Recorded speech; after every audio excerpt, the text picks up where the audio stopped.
afternoon and welcome to Rubbin Minds. My name is Isabella Adediji. Now, in exactly a year's time, Nigerians would have casted their votes. Yes, February is the time set apart next year for the general elections. But recently, we saw residents of the Federal Capital Territory go to the polling units to exercise their franchise.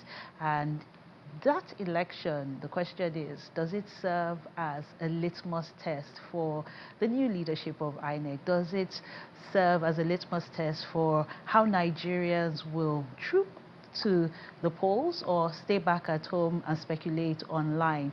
A lot of questions around voter behavior, voter sensitization, safety at the polls, and generally what's to come in 2027. Joining me for this very important conversation is Wale Oshunde, a lawyer. Welcome to Rubbin Minds. Thanks for having me. And also we have a governance consultant, Dapo Adaramewa. Welcome to Rubbin Minds. Thank you. So the Abuja elections have concluded. I would like to know, what were your expectations? And did you see the Abuja elections as a foretelling of what's to come in 2027? I'll start with you, Wale. Yeah, so I think this is indeed a litmus test for the leadership of INEC, and by extension, the government of the day. I mean, since Professor Yakubu left office, I think a lot of responsibilities, have shifted on the shoulders of the current chairman of INEC. People are looking for fresh ideas, a difference. Like when I say difference, I mean a major difference from what we witnessed in, the last election. They are really hoping that indeed, votes would count in 2027.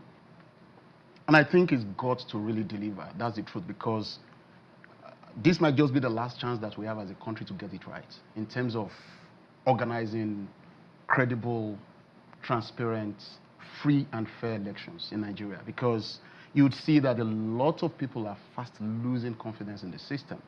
And so, yes, I mean, the election, the FCT election, would indeed serve as a litmus test, for what is to come. And then, of course, the confidence that the people have probably reposed, in the current leadership of INEC and, by extension, the federal government.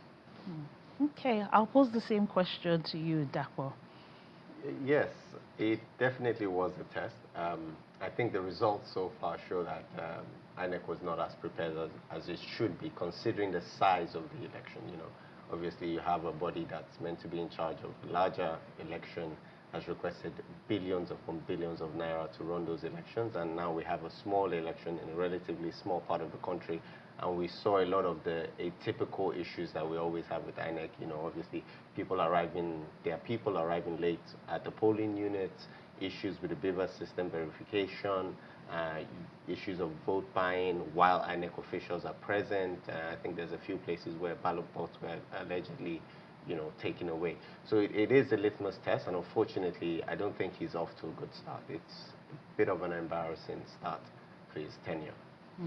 Well, I would like to take you back to what you said in your answer, but this not just being a litmus test for INEC, but also for this government in terms of their commitment to ensuring free, fair, and I'll add, safe elections for Nigerians. So how would you say the government in whole has performed in ensuring that Nigerians are encouraged to exercise their franchise and are reminded that indeed their votes count?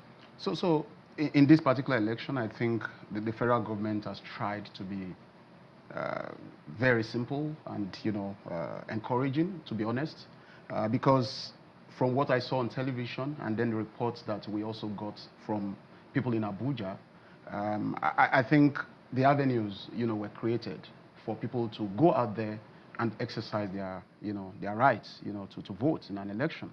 But then again, we saw reports of voter apathy. We saw a lot of people playing football as against going to vote and all that, right? So I wouldn't really say that it is the government that has failed to create the enabling environment for people to go out there to vote. But I think it is the people that are fast losing confidence, in the institutions that have been created, for this exercise to happen, But again, look, we need to talk to our brothers and sisters. We cannot afford to lose hope. Whether the government likes it or not, whether anybody likes it or not, this is the only right that we've got to elect leaders into offices. And so we must then go all out, ensure that we participate in the system, we trust it as much as possible, and then we, of course, hold leaders to account with respect to the results that come out of these processes. Okay, so, but we cannot afford to fold our arms, sit back, and say, well, because we have lost trust or hope, we are not going to participate, then what is going to happen? But there must be a reason why Nigerians are not participating in their numbers. And if I feel that, one, my vote is not going to count, or I'm not safe, or people are going to arrive late, then I might just think, maybe I don't want to spend the whole day, voting, and at the end of the day, it's not going to really matter. So, Dako, what needs to be done for the average Nigerian not to see this as yet another elections that allegedly people will say that the results are already out even before people cast their votes because they just feel like their votes don't count?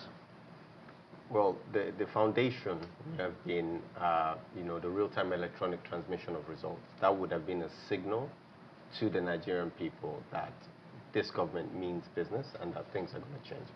Well, seeing as that has been left to the discretion of INEC, it is time for the INEC leaders to come out and show everybody that that is indeed what they're going to do. They need to show Nigerian people that things have changed, right? But regardless of that, we have to face the fact that Nigerians cannot afford to not try. I've encountered a lot of people that have that stance, and we get into debates about it. And my question is very simple, and nobody has ever been able to answer. What choice do you have, right? If you do not engage with the political system, if you do not try, are you dooming yourself and future generations to more of the same, to the rigging of our elections? I don't know why Nigerians seem to have this idea that things can't get worse. I assure you things do get worse. You only need to look across the pond to many African states that have had the same leader for 20 plus years. Things can and will guaranteed get worse if Nigerians stay away from the polls, if they don't engage, right? And then there's a burden on the opposition as well. It's about time the opposition becomes a united front and shows the Nigerian people that we will do everything that is legally available to us to ensure that your votes will count. And Abuja election was a perfect opportunity to do that, but I think there's a lot of work that could be done and should be done. Moving away from, voter behavior and voter apathy, let's look at things like security, because at the end of the day, it's the responsibility of the government to protect the lives and properties of its citizens. But if going to cast my vote is going to put my life in danger, you can't tell me to still try if I'm going to end up in a coffin. So I think the major issue here is one of security. And we've heard of, ballot boxes being snatched, issues of violence. I don't know. What needs to be done at this point? Because we have just about 12 months, and that's not a lot of time. To be honest, Isabella, I think it's just a case of resolute citizenship.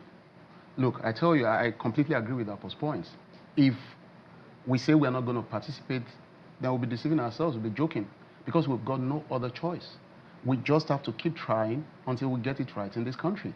Look, the citizens must galvanize themselves. I mean, all of us, we must come to that juncture where we tell ourselves that we've got no other country and that this process has to work. And so all we just need to do is to stay resolute and participate and ensure that once we cast our votes, we stay there, we watch, we see that the votes are counted for, of course, transparently transmitted, and then everybody goes home quietly, peacefully. You understand? If we need to drop everybody at their various doorsteps, let's do so. Like nobody can confront a united set of people. So if we move in our numbers, yes, that's what you're saying, exactly, that we'll be able to make a mark, we'll be able to swing things, right? Absolutely. We'll be able for our voices to count.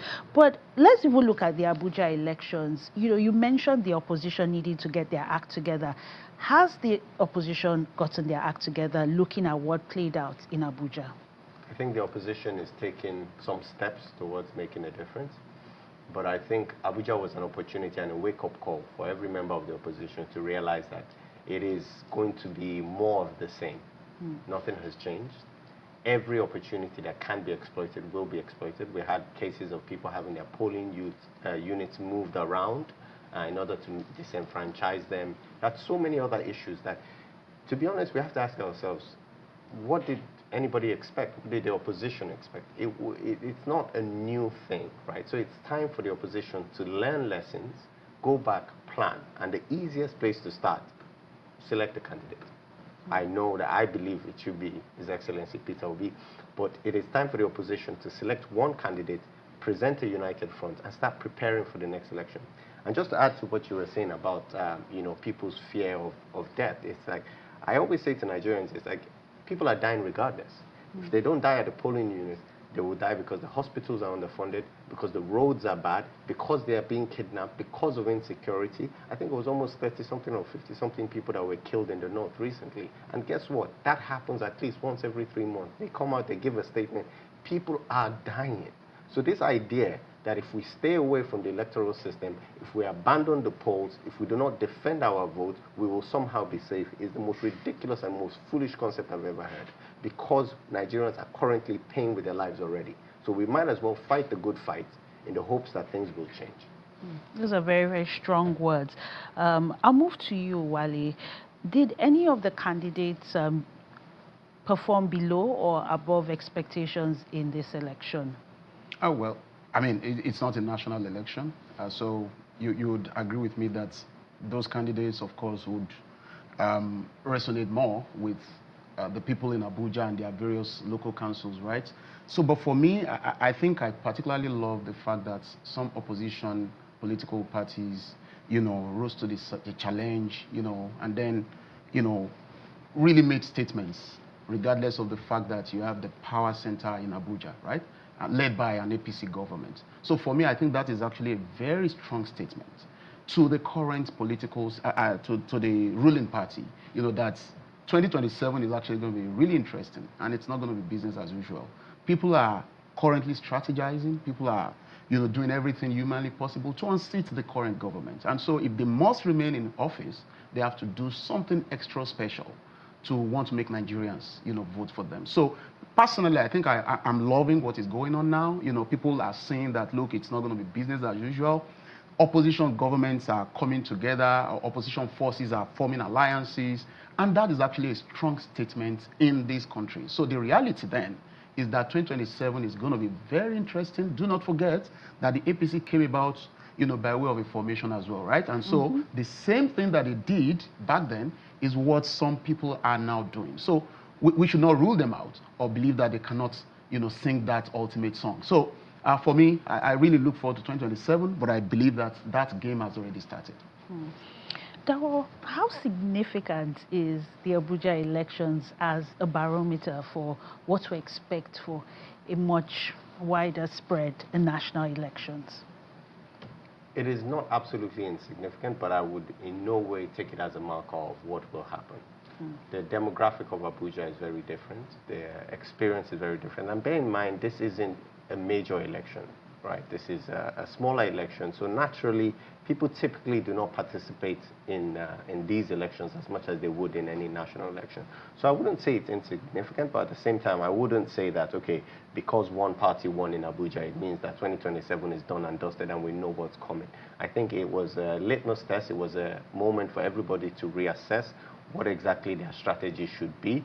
And I look forward to, what 2027 is going to hold. Hopefully, it would be a win for democracy. That's the prayer. It would be. Because for me, again, I will reiterate that I tend to be the only person who says I have no problem with people voting for whoever they want to.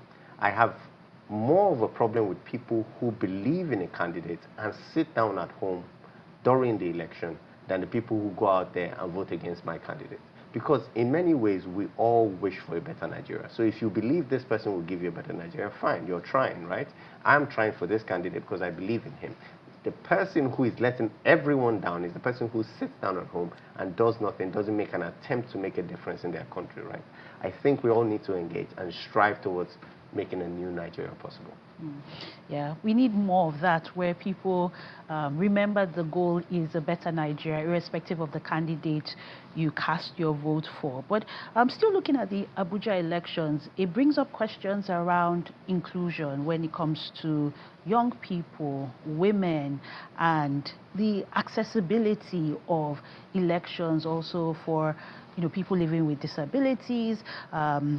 Do you feel that the INEC has proven itself that they are capable to ensure that everyone is included, and we have an election that is representative of us as a people?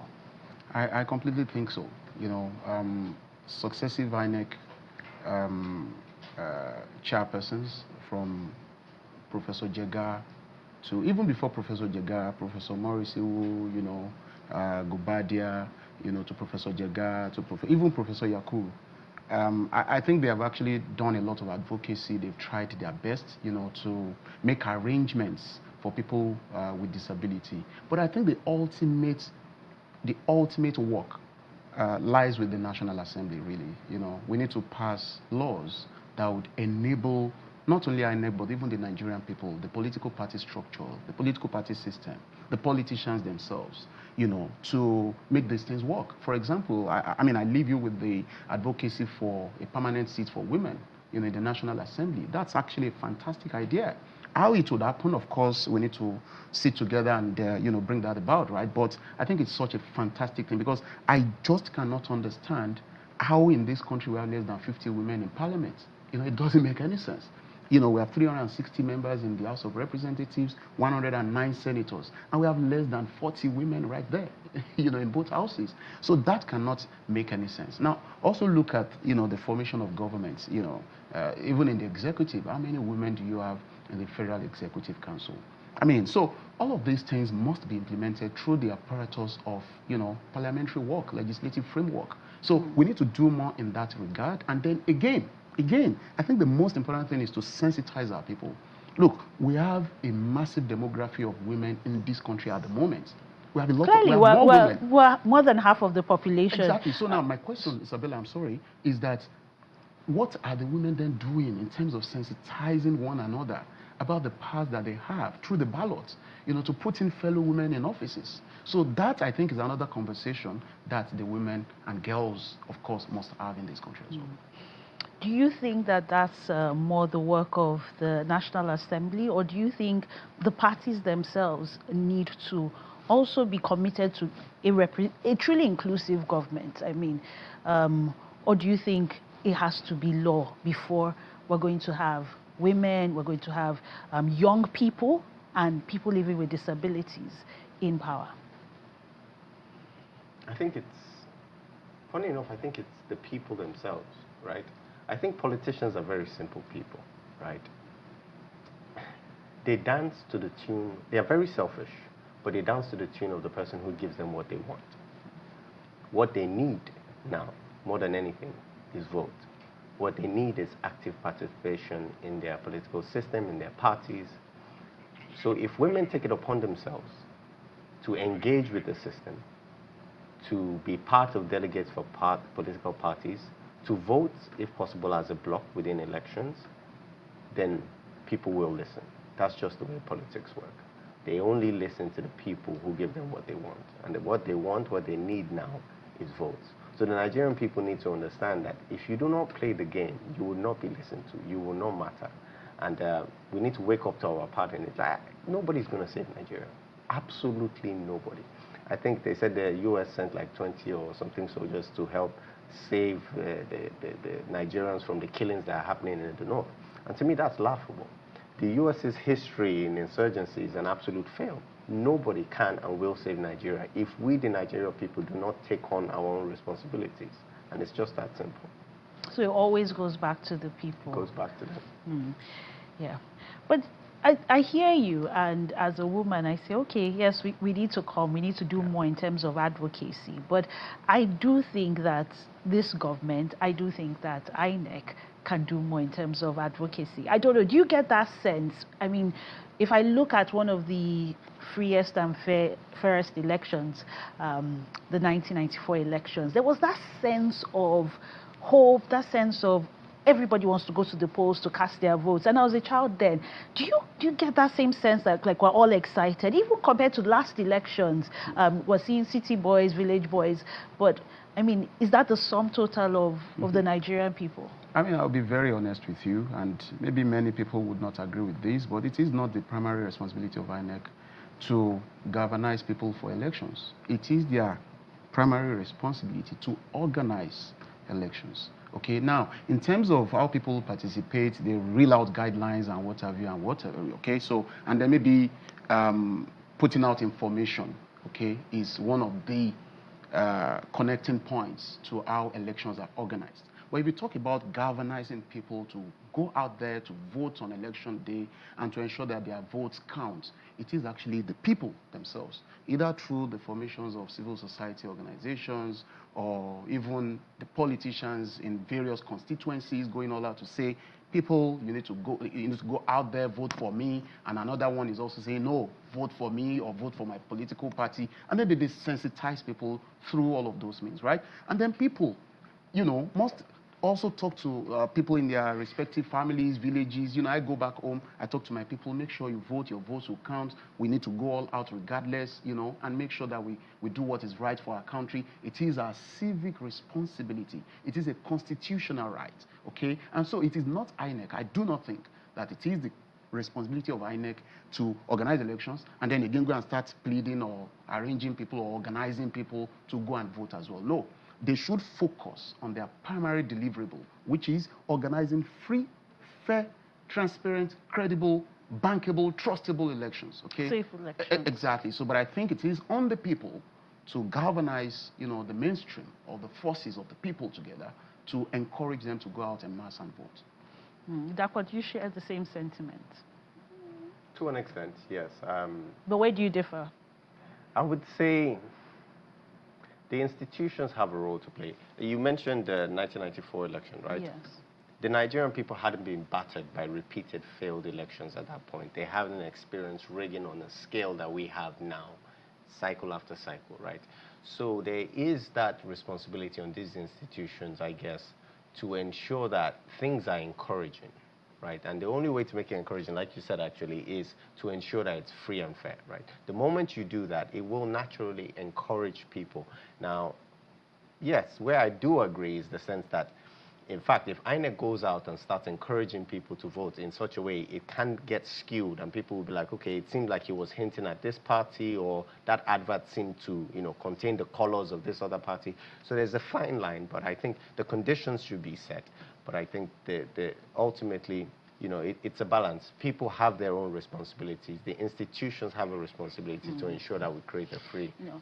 I'll tell you what in closing. Like, if I know that I'm going to participate in a free, fair, transparent, and I'll say safe election, you won't have to say too much. I'll go and vote. And that responsibility still lies on INEC and this government to ensure that we're safe and not sorry. So, again, I'll try and do my own part. It's a civic responsibility, but nobody wants to die. Absolutely. Thank you very much, Dakwa Daramewa and Wale Oshunde. Thanks for having me.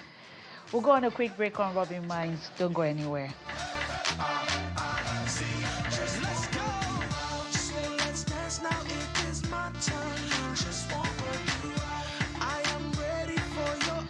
Welcome back to Rubbin Minds. Now, you've heard the term strong woman, superwoman, a label that we give to ambitious women who seem to have it all. But the moment these women show vulnerability, show that they don't truly have it all, we punish them. We punish their ambition and we punish their vulnerabilities. Now, I'm joined by a filmmaker who uses her art to showcase, to tell the stories of women and showcase their plight. As a filmmaker, I'm joined by Lydia Lawrence Nze. Welcome to Rubbin Minds. Thank you so much, and thank you for having me. Thank you for honoring our invitation. Like, I won't even lie. I grew up believing that women were super women. They could have it all. the bag, the husband, the kids, the ambition, and everything. And I've come to realize that maybe that's something that the media pushes. Do you believe in your work, working with women, that women can have it all? Truth is, when you use the term having it all, it might not really be, in my opinion, the right way to address it, because human beings, the question should be, should human beings have it all? Yes, we are women, right? But should women have it all too? Should, what is it for everybody? So for me, literally, a woman is allowed to have a fulfilled life. A woman is allowed to have a career.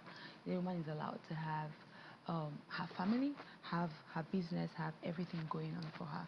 So in my own understanding of the whole thing, I would like to say that as human beings, if we work really hard to push and get something and we have it, that is okay. So the whole narrative of pushing, why should a woman have it all, or should a woman have it all, in my own perspective, shouldn't actually be the question. The question should be different.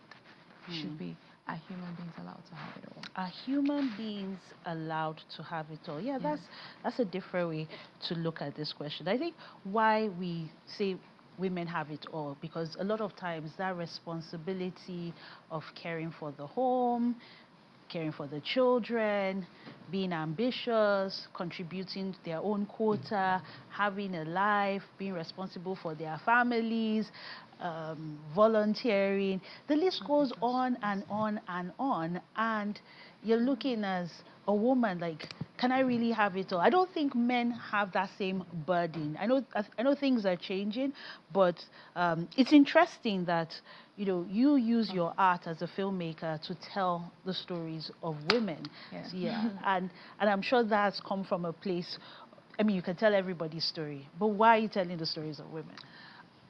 Why I'm telling stories of women? I think, first of all, as a filmmaker, I tell every story, right? But this, maybe the particular one that we're discussing today, has something to do with women.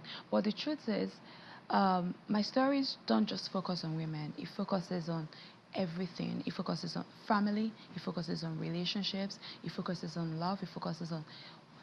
I tell social conscious stories. So if at a point I'm talking about a woman, then we're talking about a woman.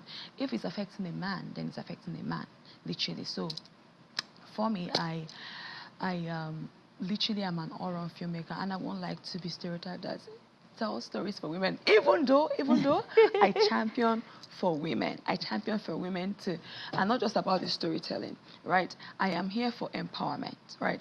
I champion to have female DOPs, not just male DOPs, right? And that's not because I'm trying to struggle or have like a power toss with them. I champion to see women. I want to see women in different positions, not just, in the stories that I tell, but in my workspace. I want to see a woman handling my camera. I want to see a woman directing my films. Likewise, the male.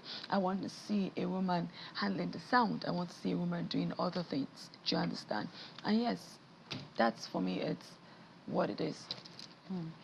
Okay.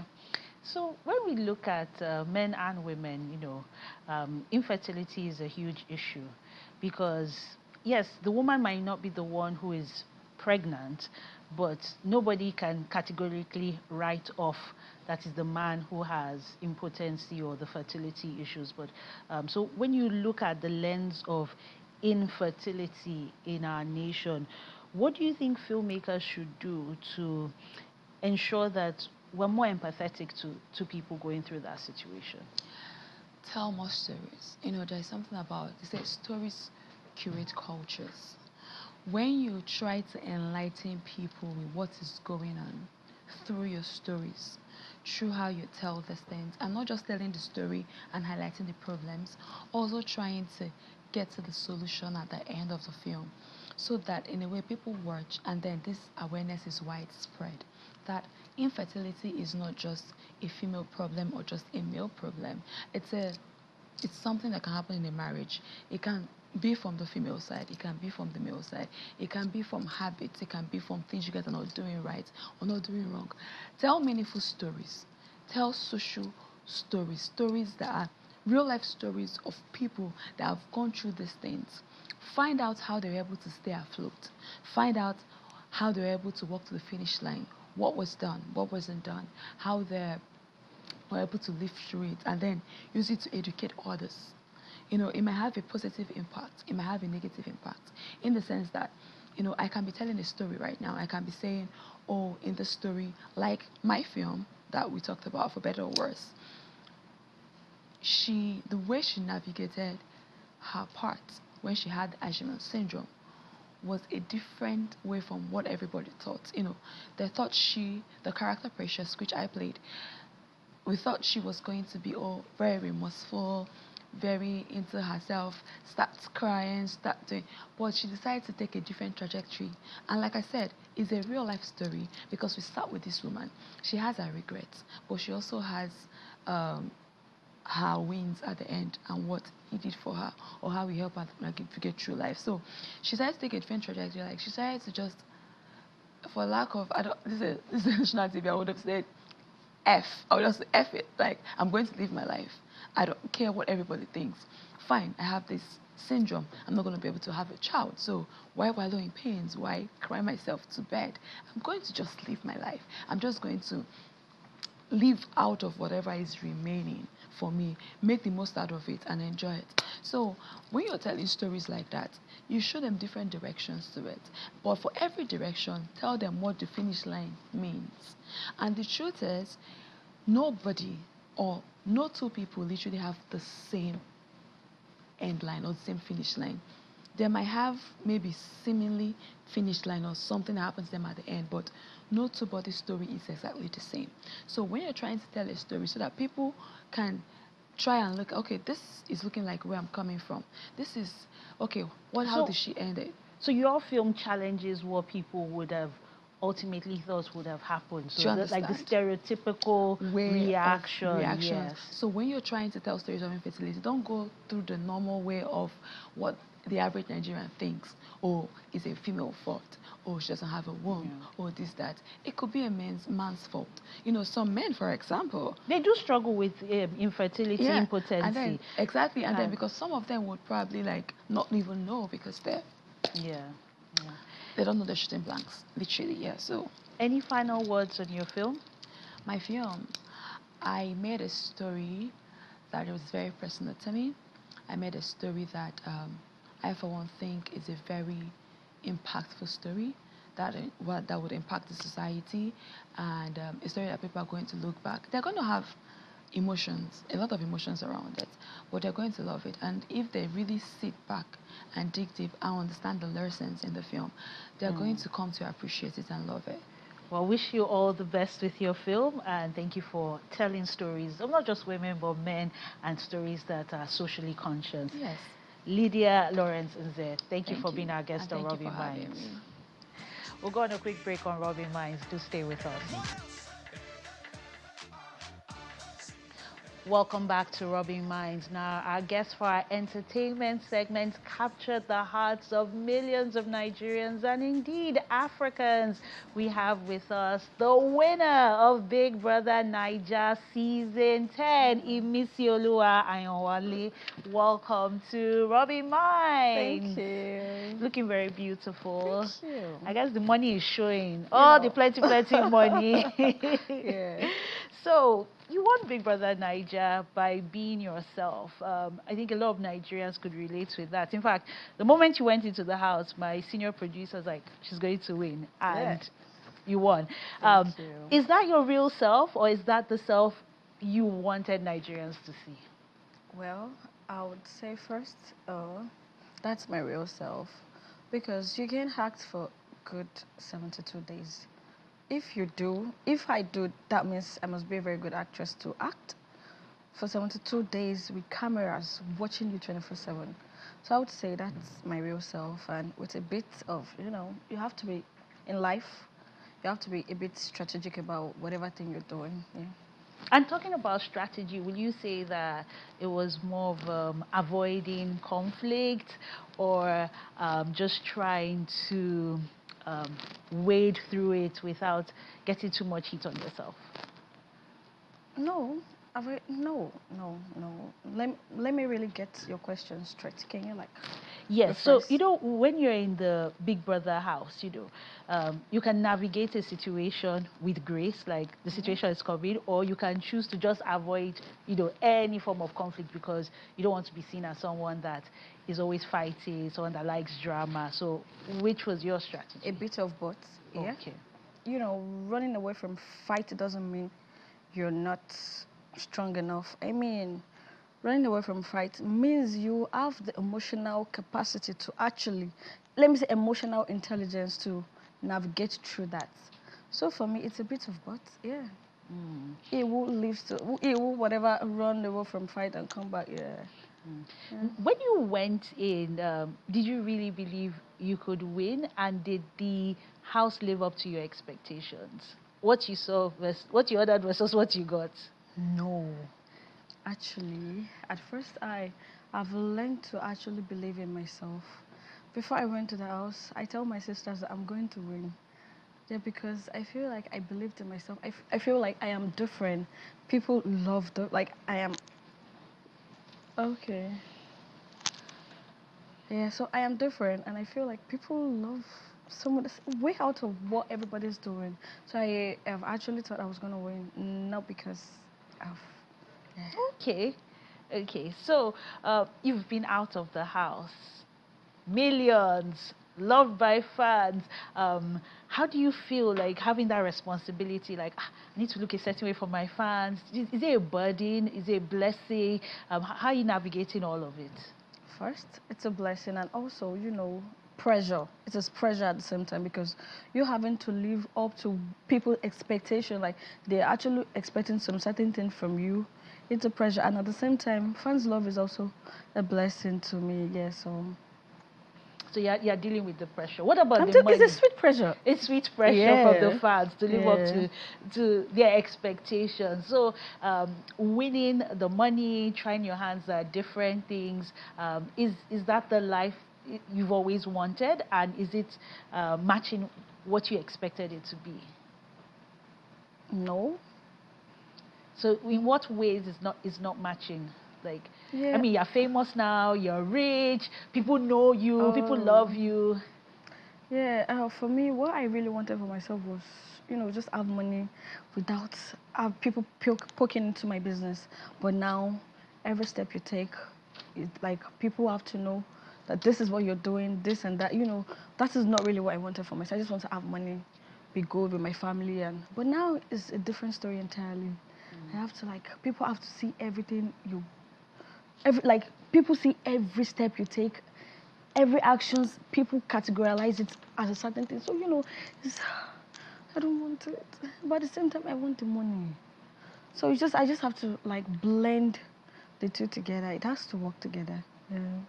And you've tried different things. I mean, acting, you're in the music video, dancing, Okay. you're doing fashion, content creation. What's that life like for you? Which do you enjoy the most? Acting. Okay. I love it. And also content creation. Yeah. Okay. Yeah, are there any particular Nollywood greats or actors that you would really love to maybe star in a movie with? Oh, I have a lot, but I'll just say two. Tufunke Akindele and also Tony Abraham. Those are my two favorite. Yeah, definitely. I would love to do something great with them. Hopefully soon. I'm very sure. I don't know.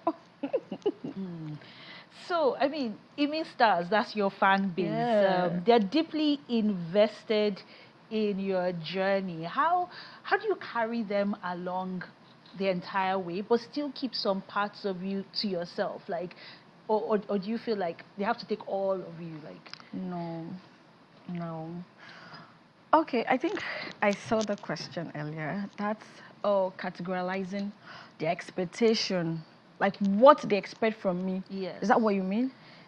I mean, like, how are you able to carry them along in your journey? Because they want to be in everything and still maintain some kind of privacy for yourself. I think I get it now. How do I maintain that? They have to see whatever they see is what they get, because I don't. It's not everything I do. You all see. So there are some parts of me that is still sacred, and I have to keep it sacred. Yeah. So you're in entertainment, and you've already said you really love acting. So when you're choosing films or content creation projects or fashion brands to collaborate with, what's more important to you? Is it the impact, how commercially successful it will be, or the art? Impact first, then commercial success next, then art will be the third. Okay. So what does success look like for you? I mean, you're living the dream. You've won Big Brother Naija. Okay. In the next 2 years, 3 years, 5 years, walk us on that journey. Okay, should I say? I see my brand growing bigger. Yeah, this is a platform, and my foundation is Big Brother. I think I have to like exempt out of the foundation and make the platform bigger. Yeah, for me, so brand building. So what we're seeing now is just the beginning. 5 years is raised to I'm telling you, growth, money. Like I want to live my life. I want to get some job because I love it, not based on survival level. Yeah. Do you get? Like I want to be able to see myself in the next 5 years and be like, oh, this job I don't want it. Not because I don't like it, but because it doesn't really align with my category, my caliber at that point in time. I want to be able to get some job based on I love it. So you want to have that freedom to do what you really want, not just survive. Yeah. Now let's talk relationships. One of your best buddies was here on the show. Who is that? Okay, call you Papa. Yes. Yeah. I know it's not a shape, but how's that relationship going beyond the house? How is that relationship? Beautiful. Yeah, beautiful. I mean, that's one of my best person in the world, so it's going very beautiful. Yeah. And the other housemates? Yeah. Are you all still in touch? Yeah, big just family? few. I think the few people I connected with on the show, not everyone, like Yes. about 5 or thereabout. Just that. After Kolakbo and Kayode, Isabella, today's her birthday. Happy birthday to you, my baby. I love you. Jason J. Sultana, and that's it for me. So, if you were to see Faith today now, what would you say to her? Say? Nothing. I don't know, nothing. Like, is reconciliation in the cards? Are you ready to move past things, become friends, cordial, maybe even do a project together? Oh my God. Well, I mean, reconciliation, we don't have a fight, we don't have any issue together. If situation warrant us to say hi to each other, that's fine. I don't have anything against him. I don't know if it does. So, on my own end, peace is very expensive, and I'm high on that. No, nothing from this end. Yeah. It's all good. So only if the situation warrants itself. So if he came here right now in the studio and he didn't greet you, would you greet him? Would you, Would I greet him? I mean, greeting is not something, I'm not big on that. So if he doesn't greet, it's not a problem to me. Greeting is this greeting bringing money? I mean, it doesn't bring money to me. Anything that doesn't, level up money in my account is a nothing to me. So if it does, I mean, I don't have a problem with him. I won, and that's the most important thing. So what else do I need more than that? Nothing. God did. Yeah. Okay, looking back now, I mean, there are people who look at you as a role model. Like, what kind of advice would you have for them going into the house? Because I'm sure when you went in, you would have gotten a lot of mixed feedback, like, oh, this person, she's showing herself. Do you think Nigerians are ready for more of that, like, realness? Because that's what you did. Sir, I don't know if there's anybody going to the show. You come to me for advice. I'll just tell you to be you, be yourself. If that works for you, that's fine. And if it doesn't work, that's what works for me. So what works for me might not work for you. It's a different thing entirely. So if you come to me for advice, just be yourself. And if you want to be strategic about it, it's fine. Yes, so don't come to me for advice. I know you won, but if you could go back into the house, would you do anything differently? Yes. What would you do differently? Love more. Yeah, that's all. Any person in particular? Oh, anybody? Love anybody more? Maybe love Kolakwa and Kaude more on the show, so people can know that these are real good people. Kaude and Kola, they are a wonderful person. I'm telling you, Kaude, even Isabella, like they are very sweet people, and I feel like people don't really see how much of a good person they are in the show. Like they see another, especially Isabel and Kaude. I feel like people see another side of them. They are very wonderful people. Trust me. Outside of the show, I mean, So a different side Nigerians deserve to see. yes. So a quick question: have you been able to reconcile with mom? Mm, that's a family matter. I don't want to discuss that here. Yeah. But would there be anything that would I mean, she's help? my mom, and I'm a woman, so I can tell whatever thing that happened between us. God, it is God wish. I'm a woman, and I know what it feels like to have a child. I have been like I know what it feels like to birth a child. I know the pain. I know what it takes. So definitely, right now I'll forgive her. And God forgives. Yeah. If I can't forgive anybody, then God won't forgive me. I'm a Christian, a very good one at that. Yeah. So definitely Yeah. reconciliation, a stronger relationship. That stronger, I don't know, because we don't really have that cordial relationship before. But I mean, I don't know if it will grow, but before the show, growing up, I don't really have that cordial relationship with her. But I don't have anything against her. She's doing well, I'm doing well. Yeah. If you could say anything to her, what would you say to mom? I don't know. I don't. Maybe she should be a better. I don't know. Anything, just keep praying. The Lord is with you. Keep praying. The I Lord don't know is because I with don't you. know. Yeah. The Lord is indeed with mom. The Lord is with you. Yeah. Yeah. Yeah. Having that good heart, I think, is so important. So Yeah. God is love. God is indeed love, and Yeah. and today is Sunday, so Yeah. I mean, we'll continue to reflect. Oh my God! Happy birthday, Isabella! Oh, wow! Thank you. I wasn't expecting. Thank you. Oh, jeez, my baby. Good. Thank you so much, Chanel. Thank you. Am I going to take this cake home to her? It's for you people. Is it a real cake? Oh, I want to cry. Thank you. Oh, Wow! Thank you. thank you, Chanel. Isabella, can I quickly say shout out to her? Yes, you can say shout out to Isabella. Isabella, happy birthday to you. I wish you long life and prosperity. You're such a darling. I pray God keep protecting you and your child. And I pray you find somebody that really matches your energy. A good man. Yeah, you really need that. And don't forget to pray. Pray even when you're not happy, when things are going well. Don't forget to pray. Isabella, I love you.